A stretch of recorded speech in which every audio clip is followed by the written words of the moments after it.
The Whispering Woods. It was a chilly autumn evening when Mia and her friends decided to explore the abandoned Whispering Woods. Rumors about the place had circulated for years. Stories of people entering the forest and never coming out or returning, with tales of strange whispers and unseen presences. Mia didn't believe in ghosts, but she was curious, and her friends' stares were too tempting to resist. Equipped with flashlights and a sense of adventure, the group of four stepped into the forest. The towering trees swayed slightly in the wind, their branches clawing at the darkening sky. The deeper they went, the quieter it became. Even the crunch of leaves underfoot seemed muted. "Do you hear that, Sarah?" the most timid of the group whispered. Everyone stopped for a moment. There was only silence. Then faintly came a sound as soft, almost imperceptible whisper, like a distant conversation just out of earshot. "It's probably the wind," Jake said, though his voice lacked conviction. He pressed on, following an overgrown path that twisted deeper into the woods. The whispers grew louder, still unintelligible, but undeniably present. Soon they stumbled upon a clearing. In the center stood an ancient oak tree, its gnarled roots protruding from the ground like skeletal hands. Hanging from its branches were tattered ribbons and what looked like old weathered dolls, their button eyes staring blankly. "This is creepy," Mark muttered, shining his flashlight on one of the dolls. Who would do this? As if in response, the whispers grew louder, surrounding them, echoing from every direction. Mia turned in a circle, trying to pinpoint the source. But the forest seemed alive with voices. "We should leave," Sarah said, her voice trembling. But when they turned to retrace their steps, the path was gone. In its place were endless trees, all identical, as if the forest had shifted. Panic set in as they argued about which way to go. "I think it's this way," Jake said, pointing to what he thought was the direction they'd come from. The group reluctantly followed, their flashlights casting jittery beams through the darkness. The whispers grew louder still, and now there were shadows floating between the trees. Maya's heart raced as she caught glimpses of movement in the corner of her eye, figures darting between the trunks, too fast to see clearly. "Who is there?" she called, her voice shaking. The whispers stopped abruptly. The silence was deafening. Then came the laughter, low, guttural, and filled with malice. A figure stepped out from the shadows. It was tall, impossibly thin, its face obscured by a hood, its bony hand extended, pointing directly at Mia. "Run!" the thought screamed in her mind, but her legs wouldn't move. The others were frozen too, their faces pale with terror. The figure tilted its head, and suddenly the forest erupted in chaos. The trees seemed to close in, their branches reaching out like arms. The whispers turned into screams. One by one, her friends were pulled into the shadows, their screams swallowed by the darkness.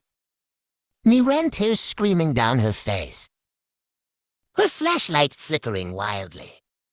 She didn't know where she was going, but she had to get out. The laughter followed her closer, now like it was right behind her. She stumbled into another clearing, collapsing to her knees. The ancient oak stood before her, its branches empty now, the dolls and ribbons gone. The whispers returned, soft and insistent, calling her name. "Mia!" She spun around, but there was no one there. Her friends were gone. The forest was silent again, save for her ragged breathing. Then she saw it. Carved into the trunk of the tree were 4 names: Jake, Mark, Sarah, and at the bottom, freshly etched, was her own. The last thing she heard was her name being whispered, so close it felt like it came from inside her own head. And then there was nothing. The next morning, the townspeople found the edge of the forest really quiet. The search for Mia and her friends would go on for weeks, but no one would ever find them. The only clue was a new set of tattered dolls hanging from the ancient oak tree, swaying gently in the wind. The whispering woods continued. Years passed, but the disappearance of Mia and her friends became just another tragic tale about the whispering woods, a warning parents told their children to keep them from venturing into the cursed forest. But not everyone listened. One cold evening, a young journalist named Ethan arrived in a small town near the forest. He had heard the stories and wanted to investigate the mystery for his upcoming article. Armed with a camera, a notebook, and a deep skepticism for the supernatural, Ethan was determined to uncover the truth. At the local diner, he questioned the older residents about the woods, but most refused to speak. Some simply shook their heads, their faces clouded with fear. Others muttered warnings, urging him to leave the town before nightfall. "It's not just a story," an elderly man named Walter finally said, his voice barely above a whisper. "Those words, they're alive. They take what they want, and they don't give it back. If you value your life, son, don't go in there." Ethan thanked Walter, but dismissed his words as small-town superstition. That night, armed with his flashlight and a GPS device, he entered the whispering woods. The air was unnaturally still, and the forest felt colder than it should have. Ethan's footsteps echoed unnervingly, as if the trees themselves were listening. He pressed forward, determined to find the infamous clearing with the ancient oak tree. Hours passed, and the forest seemed to stretch endlessly. The GPS malfunctioned, its screen flickering before going blank. Ethan cursed under his breath, but his frustration turned to unease when he realized he could no longer hear his own footsteps. The silence was absolute. Then faintly the whispers began. At first they were so quiet, Ethan thought he was imagining them. But as he walked they grew louder, circling him, calling his name. He stopped and spun around, shining his flashlight into the darkness. "Who is there?" he demanded, his voice trembling despite himself. The whispers stopped abruptly. The forest was silent again, but Ethan felt a heavy presence, as if unseen eyes were watching him. Suddenly his flashlight flickered and went out, plunging him into darkness. Panic set in as he fumbled with the flashlight, slapping it until it flickered back to life. When the beam came on, it illuminated a figure standing just a few feet away. It was a woman, her face pale and gaunt, her eyes hollow. Her clothes were tattered, covered in dirt and leaves. Ethan recognized her instantly from the photos he had seen in the diner. "Mia," he whispered.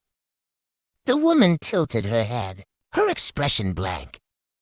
Then she opened her mouth, and the same guttural laughter that had haunted the woods spilled out. Ethan stumbled back, but as he turned to run, more figures emerged from the shadows. Jake, Mark, Sarah. Their faces lifeless, their bodies twisted unnaturally. They moved toward him slowly, their movements jerky and inhuman. Ethan ran, his breath ragged, the flashlight bouncing wildly in his hand. He didn't know where he was going, only that he had to escape. The laughter and whispers grew louder surrounding him. Finally he stumbled into the clearing. The ancient oak stood before him, its gnarled branches stretching toward the sky.